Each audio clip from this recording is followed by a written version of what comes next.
to wani gwanja aka yi wa gawa wai mutumin da ya mutu ina ruwan shi da abin duniya ne saboda Allah da annabi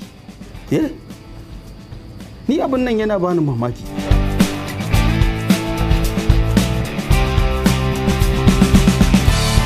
Mutane sai su ce baba dan Audu wai baba dan Audu bai da mutunci baba dan ni ban san abin da suke so baba dan Audu ba sun kasa gane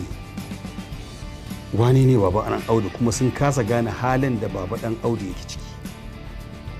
Inda su suke cikin wallahi ina gaya maka wani idan da shi yake cikin halin da baba dan Audu yake ciki ina tabbatar maka zai iya fashi da makami amma kaga baba dan Audu saboda imaninsa bai dauki kayan kowa ba a wurin Allah yake nema in wani abin ya dauko inda wani abin da zai samu a wurinka shikenan.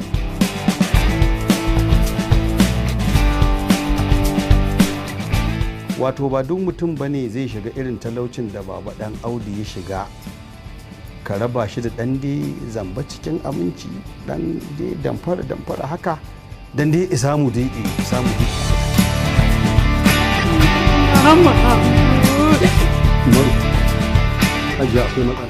to wani gwanja aka yi wa gawa wai mutumin da ya mutu ina ruwan shi da abin duniya ne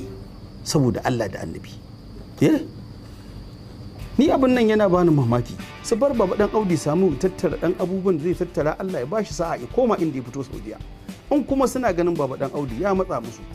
to su tattara su yi masa na jirgi a haɗa mu a buga masa biza ai shi da mun gurinsa ya samu ya koma inda ya fito ido da ido ni babu wanda ya taba samu na ya ce kaza ba a kyauta ba waye da sauransu to amma dai alayi halin zaka samu akan irin social media wani sai yi wata magana da irin sauransu ni dauka nake kawai cikin sharhi ne cikin kawai dai raha ce ni dama tun da nake ni tun fil asal ban taba karbar wata karakta ban taba karɓar wani role a wani fim ce zan yi ba sannan in ci amanar role din na sha faɗi a cikin kowace interview zan yi Allah ka raba ni karɓan role din kai ba ma zan karɓa ba duk role din da na san zan ci amanar role din ba zan tsaya in yi shi ba wallahi ba ma zan karɓe shi in muddin za a ci gaba da gurzawa baba dan Audu kamar yadda na faɗi idan ba samu yayi kuka samu kuka lallaba ya bar ƙasan nan ba shi dai zai ci gaba da neman abin da zai ci kuma zai ci gaba da neman abin da zai samu jalauta dan kudin jirgi ya samu iba kasa ina zubar da mutunci a neman abinci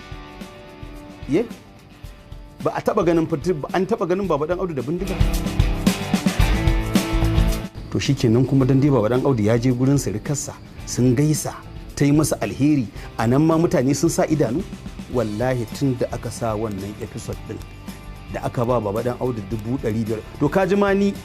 a inda ma mutane suka rika kira na kenan a kira ni dai a yi mun maganar abin da baba dan Audu ya yi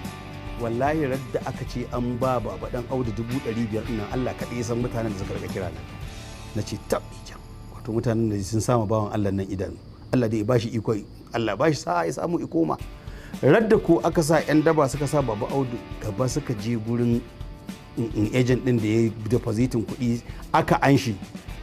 karka ji masu bugowa suna murna karka ji in ka duba social media lokacin ba a bugo an yi murna ba amma dai in ka duba social media zaka tabbatar jama'a suna murna cewa an talauta baba dan Audu ce anya kasan nan za ta zauni kuwa a haka kai ba sa to sai baba dan Audu ni ban san dalili ba ko muskali zaratin